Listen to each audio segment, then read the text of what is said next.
المكارم يا غزة ونلت الكرامة والعزة بلغت المكارم يا غزة ونلت الكرامة والعزة وتوجت عزك يا عزنا بروعة تعظيم قرآننا وتوجت عزك يا عزنا بروعة تعظيم قرآننا نقول بصدق هنيئا لكم ونحن بحق نباهي بكم صبرتم فنلتم رضا ربكم وأسعدتمونا فشكرا لكم نقول بصدق هنيئا لكم ونحن بحق نباهي بكم صبرتم فنلتم رضا ربكم وأسعدتمونا فشكرا لكم وأسعدتمونا فشكرا لكم بلغت المكارم يا غزة ونلت الكرامة والعزة بلغت المكارم يا غزة ونلت الكرامة والعزة وتوجت عزك يا عزنا بروعة تعظيم قرآننا وتوجت عزك يا عزنا بروعة تعظيم قرآننا وتوجت عزك يا عزنا بروعة تعظيم قرآننا. What these pictures remind us. Don't you think these pictures remind us about the Sahaba around Muhammad sallallahu alaihi wasallam, learning the Quran, learning Aqidah, learning Seerah, learning Fiqh? This is the images, this is a snapshot of how the Ghazan, they were living for the last 20 years, building the next generation, infusing in the next generation the brevity, the love of Allah subhanahu wa ta'ala, the love of the Quran, the love of Muhammad sallallahu alayhi wa sallam, the love of being a community, the love of helping each other. This is a snapshot of what the Ghazan, they were doing for the last 20 years. What do you think if the whole Muslim cities in the world become like this? Everybody has a role. You saw the policeman, he was reading the Quran. The military, he was reading the Quran. The judge, he was reading the Quran. The mother, the father, the kids, everybody was a Quran by himself, walking in the street. And this is what our mission as a Muslim is, to not only educate ourselves, is to be proud of our Islam and to revive these communities.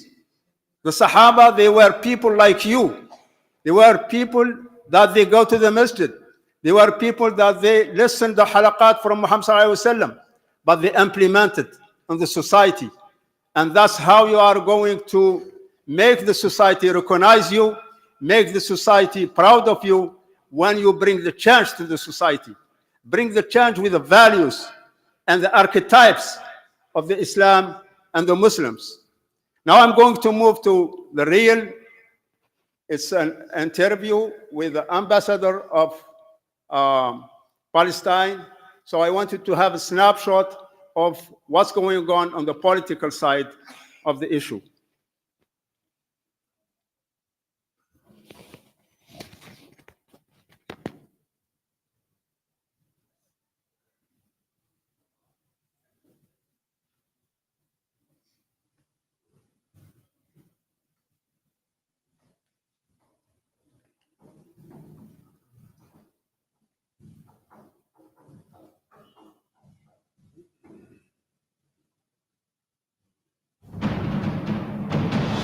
A performance that truly matters.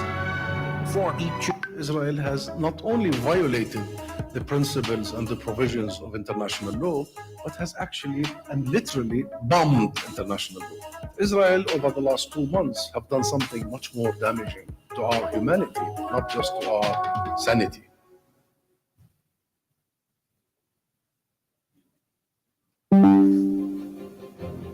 Taking center stage today is Hossam Zomlot, Palestine's ambassador to the United Kingdom. Before his posting to the UK, Ambassador Zomlot was head of the PLO mission to the United States.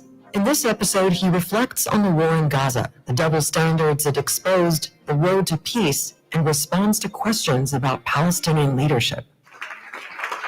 Thank you so much for joining me on stage, Ambassador Hossam Zomlot. You've spoken a lot about how this war has exposed an alarming double standard when it comes to Western media coverage, when it comes to the fairness and the application and the enforcement of international law. And I wondered whether you could tell me, perhaps share with us, one moment during the last 2 months where you've seen that double standard reveal itself to you, where it's really hit home. There were many, many moments, but the one constant theme of all those is the double standards down the line. It's a constant. It's not just a one-off double standard. Media, commentators, politicians, they would even fail to recognize that Israel is violating international law. Most of the questions are leading questions. And the idea is, practically speaking, to box you in a defensive corner and to make you lose before you start. The moment they tell you, do you condemn, then you are the accused. And that question has many other presumptions, one of which you, the Palestinian people, are the instigators of violence. And what is much more dangerous than all that is the level of racism.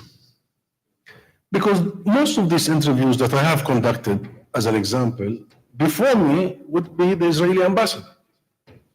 And given that Israel has committed way more atrocities and crimes, failing to ask the same question means, and that's why I referred to it as racism, anti-Palestinian racism, anti-Muslim racism. So not asking Israeli officials to condemn the much more documented crime.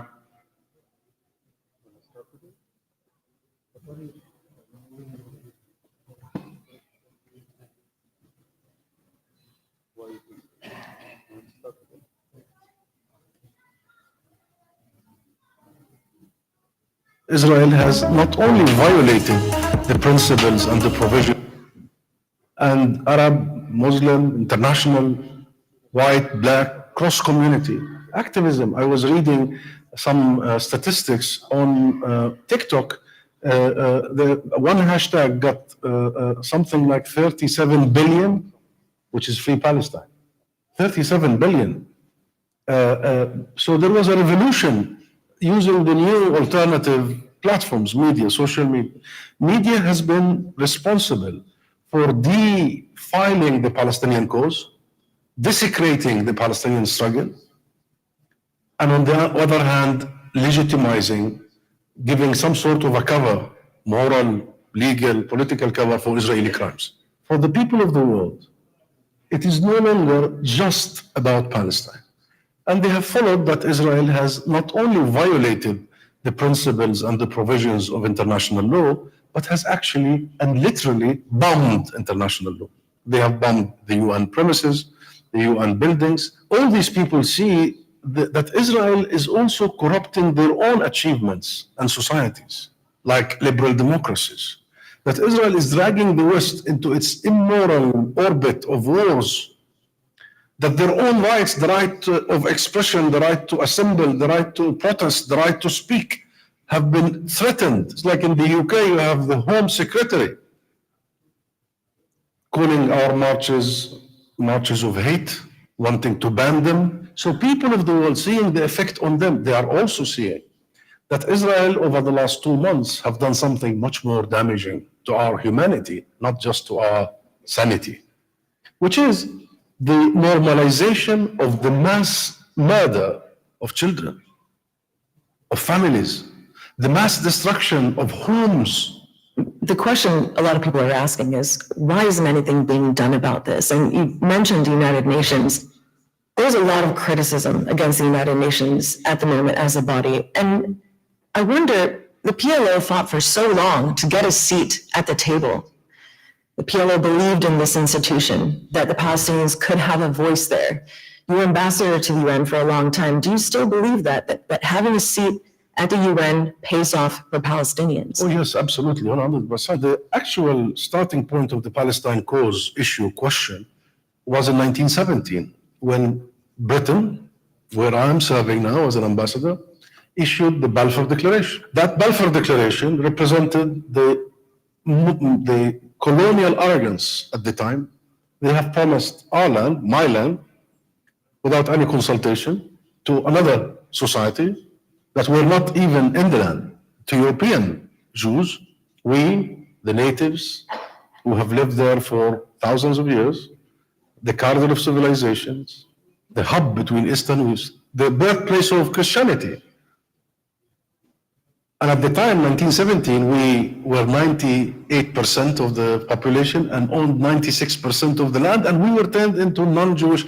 What does it mean, non-Jewish minorities? It means that they denied us our peoplehood, that we are not a people, we are just non-Jewish minorities, we are not Palestinians. That time to the time when we force our collective presence, when we snatch our recognition from the jaws of colonialism and arrogance and racism and hegemony, is not a small achievement. It took our people decades of struggle.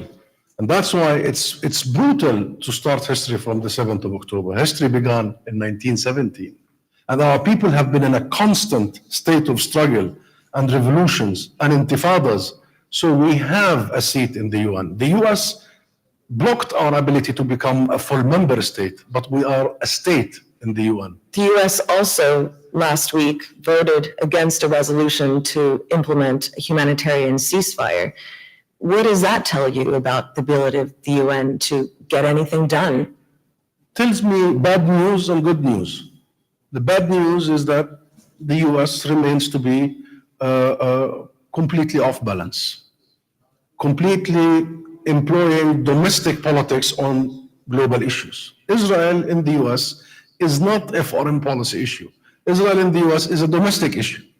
And once the issue is domestic, forget it. Your foreign policy would become extremely problematic. It will be based on short-term, narrow political calculations for politicians rather than for the state. Do you think that's a major reason why there's so much inaction when it comes to this war? Because it is a domestic issue in the US. Yes, it's a major part.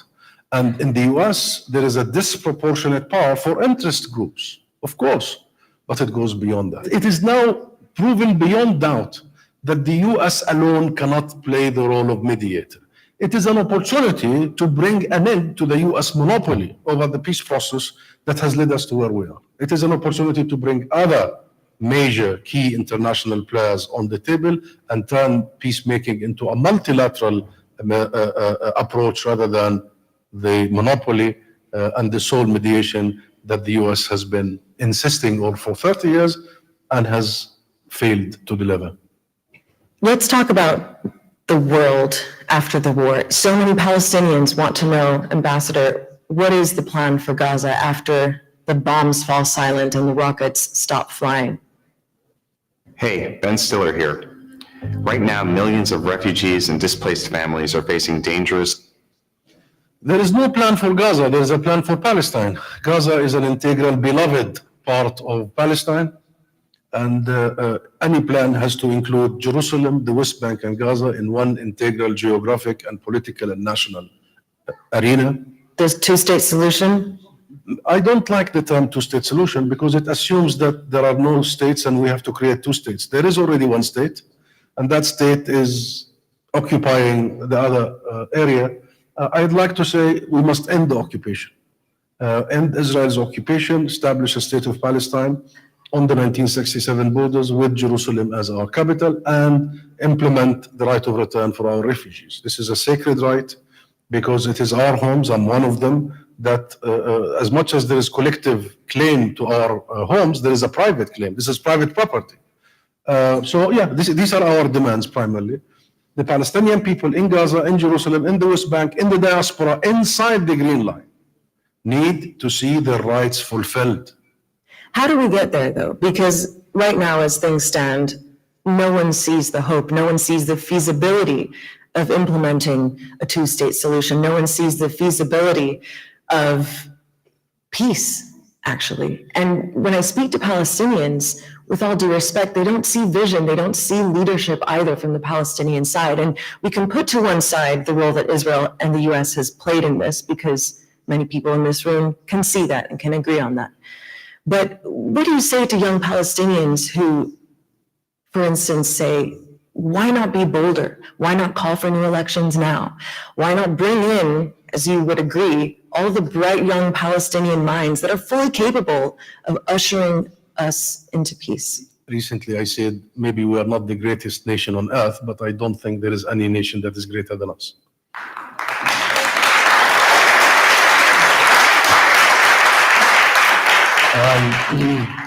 That has been proven by deeds, not words. If the amount of pressure that has been put on us for the last 75 years, non-stop, from the Nakba until the Nakba, has been exercised with any other people, I don't know what would have happened to them. But because we are rooted in history and in identity, such a nation would achieve peace. Such a nation would find a way to survive, that's number one, and we have survived. And such a nation will, in the end, enforce its will. We are much closer to that than what our enemies want us to believe. Much closer. But one thing is saying it, Mr. Ambassador, and the other thing is seeing the feasibility of it. You know, From the conversations I'm having, people don't see it right now. Why not start now? Why not try something new, make a collective effort to draw out a path forward? We do. The Palestinian people have their way to flip the table. And they always have the way to take things in the direction they believe it should be. The Palestinian people have a way when they measure the temperature and know when things is ripe to. So don't worry. Look at all other issues, conflicts, revolutions, struggles. Look at South Africa. It took more than 300 years. It also took a Mandela. Yeah, but okay, but we have. Yes, but we have 13 million Mandelas, and there is a.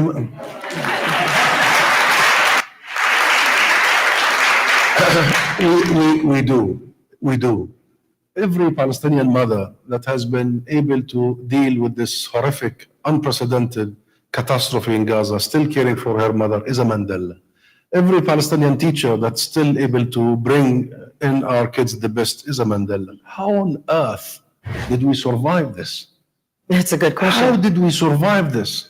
How did we survive the greatest power of the time, Britain, conspiring against us? How did we survive France delivering the nuclear weapon to Israel? How did we survive since then, America providing every single ability for Israel to commit its crimes and to shield Israel from any political or legal? How did we survive all this on our own? That's the question. That is the question. And I tell you, we survived it because we, as a nation, are united. People talk about divisions. Divisions are between political parties. But the people of Palestine are united. And the people of Palestine have their legitimate political system. That is the PLO, the Palestine Liberation Organization, which they have fought to achieve. We have one flag. And that flag, the white, red, green, and black, these four colors, have become the symbol of global anti-oppression, have become the symbol of the fight for justice worldwide. People do not wear the flag only because it's a Palestinian flag. It has become their flag. You know, the Palestinian kufiya has become the symbol for the global youth, for resilience, for challenging the status quo, for the change they seek. So you tell me, we are weak? We are desperate? No, we are not weak. We are being oppressed, repressed, killed. Our homes are being destroyed, but we are not failing. I want to wrap on a more personal note here. We're seeing Israeli forces close in on Khan Yunis, moving into the southern part of Gaza. Tens of thousands of people are being packed into places like Rafah, where kids are grieving. They're having to start their lives over. They're starving, and they're living in tents. You yourself, Mr. Ambassador, were born in a refugee camp in Rafah. If you could speak to a Palestinian boy, a young Palestinian boy who's there right now, and he asked you, Mr. Zumlot, what happens next? What would you tell him? I don't have a crystal ball, but I'll tell him you belong to a very special and great nation. I'll tell him that he must be part of that journey. I'll tell him he should be proud of his ancestors, of his parents and grandparents. I'll tell him that love is way more important than hate. That he has to have or she has to have so much love for their people and their country. You know, the one thing that makes Palestinians Palestinians is that we really love our people. I love our people. That's the key thing. And I think there will be a huge challenge after the latest aggression on Gaza to make sure that it's not hate that will take over, it's love. And I'll tell him what really makes us so resilient is not the investment in our physical capital, but in our human capital. Yes, I was born in a refugee camp in Rafah. So I am the son of the Nakba. So the people who raised me were the actual people who were forced out of their homes in 1948, my grandparents and my parents. And I remember very well living the most perfect life you can imagine for a child. Why? Because we had such a strong sense of community, togetherness. Why? Because we have collective shared memory. Why? Because we know what connects us is one. What connects us and unites us is the fact of our oppression. We are all oppressed wherever we are, in Gaza, in Jerusalem, in Khalil, in Nablus, in the diaspora, and the refugee camps. And what connects us is our collective goal. You asked me about Nelson Mandela. About every single Palestinian I answered you is a Nelson Mandela because the heroism. I have been following only the stories of Palestinian doctors and nurses in Gaza. You cannot imagine this has never, they have given a new level of nobility to the profession of medicine. In other words, you would tell that little boy, it's all going to be okay. I'll tell that boy it will be okay, but it will take him and his generation to pick from where we ended and to keep the march. The march might be slow. The march might be full with feeling of betrayals. Sometimes, I must admit, we may feel alone, but we are definitely on our way. Mr. Ambassador, thank you so much.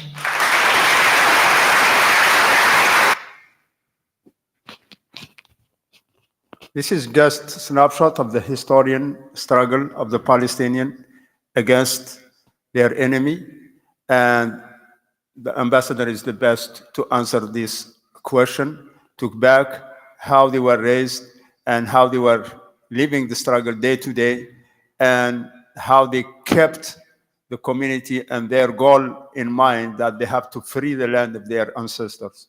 I have only two more short video, inshallah, and then we'll open up for question and answer.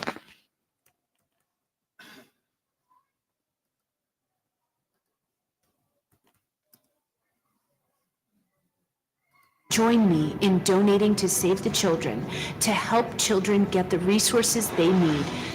As we have looked at the sufferings of the Palestinians, we have seen similar features of what the Palestinians are going through as what we as South Africans went through. And for that reason, that is why we have said that what is unfolding in Gaza is a genocidal onslaught and slaughter of the people of Palestine. What is unfolding now in Gaza is beyond being unjust.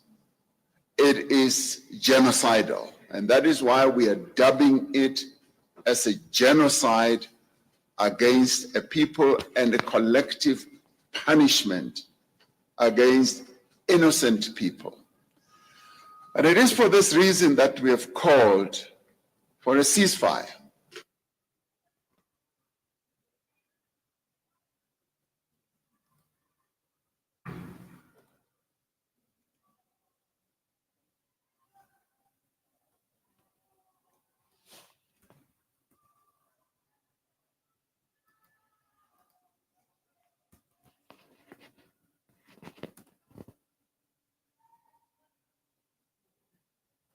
Let me show you the difference between Muslims and Jews.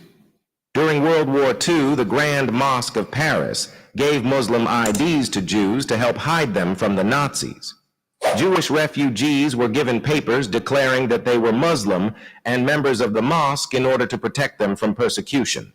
Dr. Albert Asseline recorded some 1,600 ration cards. One per person then had been furnished by the Great Mosque of Paris for the Jews who had found refuge there. And now genocide and attacks on Muslims. Let me show you the difference between Muslims and Jews. So this is in the World War II. So when the Jews, they were prosecuted by the Nazis, so they ran away to the mosques. And the Mosque of Paris, I used to live in Paris, and I used to pray Jum'ah in that mosque. The under is full of tunnels. They used to give ID card to the Jews as they are Muslims in order to hide them so that they will not be prosecuted. So the question is, did they give us back? Did they treat us the way we treat them in the past? No. Why? Because Muslims are people of values, people who believe in Allah subhanahu wa ta'ala. And they are the first ones to come in help, to rescue people around. Not for the sake of, because you are my friend. That's exactly what they are establishing, the justice. Because Allah subhanahu wa ta'ala told us to establish the justice and to help the needy and to rescue the people who are in problem. So nobody can come and say that the Muslims, they are terrorists. They kill people left and right.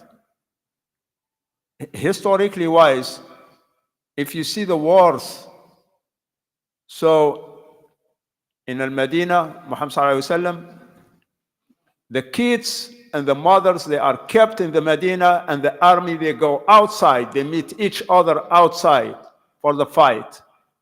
That's what we named brevity. Brevity is not to kill the people and bombing the people from 4,000 miles and killing them left and right, destroying their houses. That's not brevity. That's cowardness. So I want to show you the last nasheed, inshallah. That's a hopeful nasheed for Gaza, inshallah, to be freed.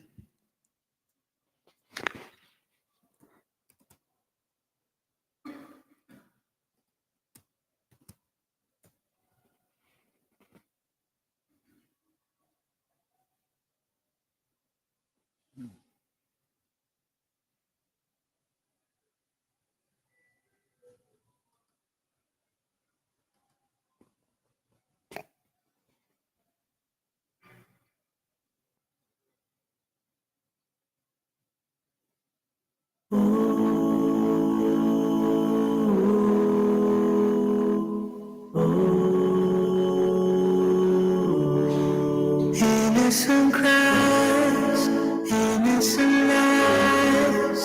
Where do they go? Where do they hide? They wanna play, they wanna stay. No more goodbyes, too young to die. They just want home, that they can grow, achieve all their goals. We have a dream, and we believe one day they'll be free. Children of Gaza, the moonlight is with you, the Lord is with you too. We'll never leave you.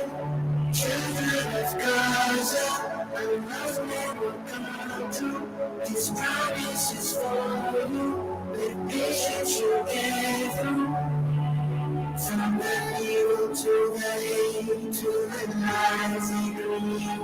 Palestine will be free. Palestine will be free. From the evil to the hate, to the lies they create. Palestine will be free. Palestine will Imagine the stars when the planes fly. Felt like day and night. No eyes will cry. They just want home that they can grow, achieve all their goals. We have a dream, and we believe one day they'll be free. Children of Gaza, the moonlight is with you, the Lord is with you too. We'll never leave you. Children of Gaza, our love's light will come true. This promise is for you. With patience you'll get through. From the evil to the end, to the lies they breathe. Palestine will be free. Palestine will be free. From the evil to the end, to the lies they breathe. Palestine will be free. Palestine will be free. Bismillahirrahmanirrahim. Assalamu alaikum wa rahmatullahi wa barakatuh. Jazakumullah khair, barakallahu fikum. This is just short presentation to educate ourselves about what's going on in Gaza, how's the struggle, what is the cause that we have to bring it to our kids in their mind and in their heart. So if you have any question, let me know if I can, inshallah. Barakallahu fikum.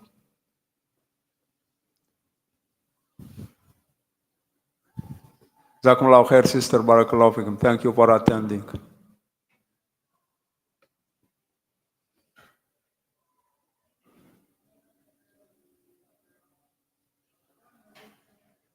Numbers count for the prophets? Do numbers count for the prophets? That's a good question, Brother Salim. The good news is that this struggle, it becomes international struggle. It's a human struggle. It's people who are looking for justice, people who are looking for freedom, people who are looking for brotherhood, worldwide brotherhood. They are in one way, and people who are looking for materialism gain, for humiliating people, for destroying cities, they are on one side. So the hope is always there, but as we believe, we are Muslim, we believe in the action. So the role of every Muslim and every citizen of the world doesn't matter. They said there is a slogan, it doesn't matter that you are Muslim or not. You have to, if you have a conscience, if you have a common sense, you have to support the oppressed, not the oppressor. The good news here in America, version back home, in even some Muslim country, they don't even allow you to protest. So the good news that there is a protest in every big cities. Just last week, 50,000 in Chicago, 50,000 in Brussels, in Belgium, 500,000 in Britain. So this is an opportunity for every Muslim to gather, to protest everywhere, in your city, in your state, in nationwide. Whenever you have the opportunity, you have to go. And as a collective, we are sending a message to the whole world that first is ceasefire. And number two, they have the United Nations now, they have to find a resolution that works. For the last 50 years, they go around with a resolution, but we know why this resolution, they were not implemented, because they were corrupted resolution. They never believe in this resolution of two states, right? They never believe in it. They just say, okay, let it go for that. But there is no believing in that. So the message they are sending to the people is that you have to move. You have to move to the action. In our deen, there is two legs. One is Iman and one is Amal Salih. You have to believe and you have to act. If you don't act of what you believe, so you are not a full believer. By the way, there is a protest. Thank you, Salim, for reminding me. There is a protest tomorrow in the convention center of Irving, which is 2 miles from here. So please share the word, engage your kids, engage your families, go and protest. This is how every people in the city send a message to the local people of the city that this is your struggle. Yes, the media is always trying to say that this is a Muslim issue. Guess what? Palestine used to be a Muslim issue, worldwide Muslim issue. Then they said it's an Arab issue. Now they disconnected the Pakistan, the India, the Malaysia, the Indonesia. Then they said they came to the Arab and they tell them this is not Arab issue, it's a Palestinian issue. They divide to conquer. It's a Palestinian issue. You, Egypt, Saudi, Algerian, Moroccan, Libyan, stay away from it. This is Palestinian issue. When they make it a Palestinian issue, they came to Palestine, they divide them in two. They said Gaza and the West Bank. And they said they went to the West Bank and they told them Gaza is not your issue. So this is a malicious divide to conquer, started in the Muslim world since Sais Biko, more than 100 years back, 1917 Sais Biko.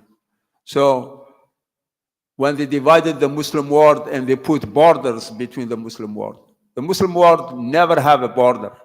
People from Mauritania, they used to go walking to Hajj. Nobody questioned them. People from India, they used to come to Hajj. Nobody stopped them in the border, tell them which country you belong, or show me your passport. That's the Ummah. Because we believe in La ilaha illallah, Muhammad Rasulullah, and we are the Ummah of Muhammad. Whenever there is a cause, as the whole of Ummah of Muhammad, we have to come and support. And Palestine is the heart of our causes, is the heart and the cornerstone of our causes. If Palestine will win, the whole Muslim will win. Things will change. The geopolitics of the world will change. Even now, the geopolitics change. Before Gaza and after Gaza, the world is another issue. People are reviving. Consciousness, people are reviving. They are knowing exactly who's right, who's wrong. What is the truth, where is a falsehood. Not Muslims. There is a statistic that say 40% of under 35 in America, they are pro-Palestinian. Never happened. So sometimes your enemy dirt himself at the level where he revived the conscience of the world and people start seeing the realities in front of them. Let's take advantage of that. All the corrupted institutions in the world, now they are disclosed. They are disclosed because they are not able to help children and mothers and hospitals and this destruction of a society and destruction of their resources. So as a Muslim, we have a lot of things to do. Dua, prayers, making dua for our people, making qunut, attesting the protest, talking to your children, telling them these stories so they can be engraved in their mind and build an engagement out of that. An engagement that we are one ummah, we have one cause, and we are brothers and sisters, and we don't let our enemy to come in between and divide us in madhahib, divide us in country, divide us in all kind of division. So we have to be smart, and we have to work as a collective mind and collective heart and collective hand so we can bring the change. Believe me, the ethical of the world, our lecture is about ethical. There is no ethical. They lost all their ethical. If somebody think just by thinking, sitting by himself and saying, I'm going to kill 50 kids, that itself, there is no ethical. He doesn't have a heart. That's exactly what Hitler did. So there is no heart. So who's bringing the heart? Who's reviving the heart? Who's reviving the values of the brotherhood, of the unity, of the peace in the world?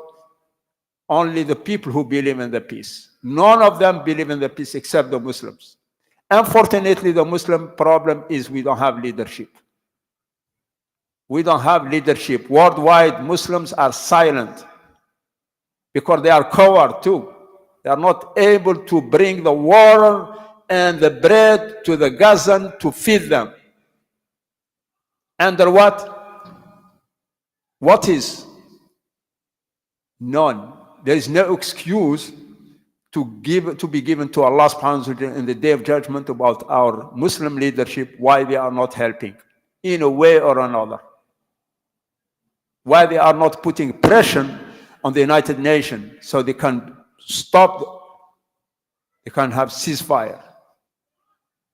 So sometimes we blame others. Yes, part of the game is we have to blame the people who are putting the world in fire. But in the same time, we have to recognize that Muslims, they were sleeping for the last 100 years. We were sleeping.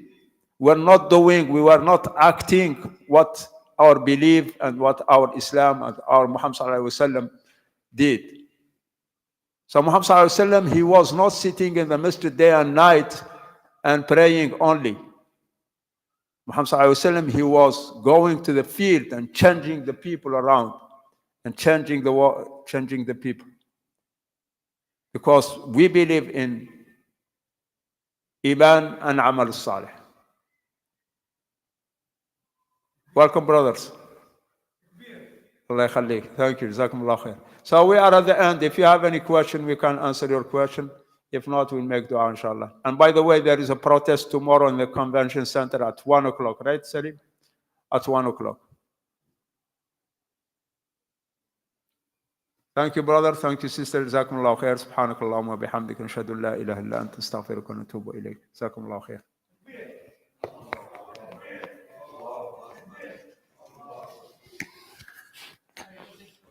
Ali Jake.